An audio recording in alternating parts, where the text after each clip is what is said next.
सुनेंगे।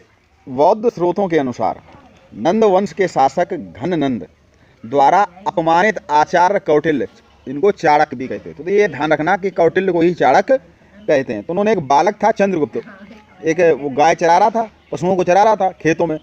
तो वो बालक जो है खेतों में वहीं पर एक खेल खेल रहा था जिसका नाम था राजकीलकम।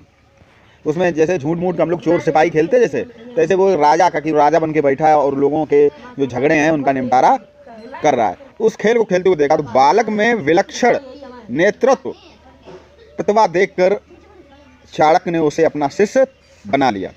और क्यों शिष्य बनाया? क्योंकि घननंद ने उनका अपमान किया था चाणक्य का। अब चाणक्य चाहते थे कि हम एक ऐसा राजा तैयार करेंगे जो हमारे अपमान का बदला घननंद से लेगा। तो उसको शिष्य बना लिया और अपने साथ तक्षशिला ले जाकर विविध कलाओं की शिक्षा दी, विभिन्न प्रकार की कला। पहले गणित की शिक्षा, संगीत, संस्कृत, ये शिक्षाएं बहुत महत्वपूर्ण शिक्षा होती, इनकी शिक्षाएं दी जाती थी।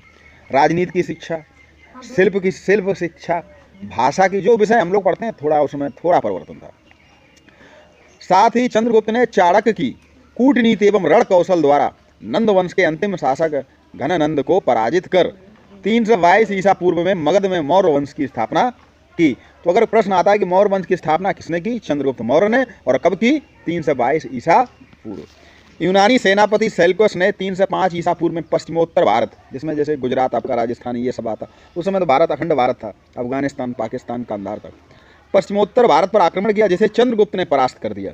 सेल्युकस को चंद्रगुप्त से एक संधि करनी पड़ी, जिससे चंद्रगुप्त को हिंदू कुश पर्वत तक के प्रांत उपहार में मिले और सेल्युकस ने मेगास्थनीज नामक राजदूत चंद्रगुप्त के दरबार में भेजा। और इस प्रकार चंद्रगुप्त ने भारत में प्रथम बार एक केंद्रीय शासन के अंतर्गत विशाल साम्राज्य स्थापित कर लिया।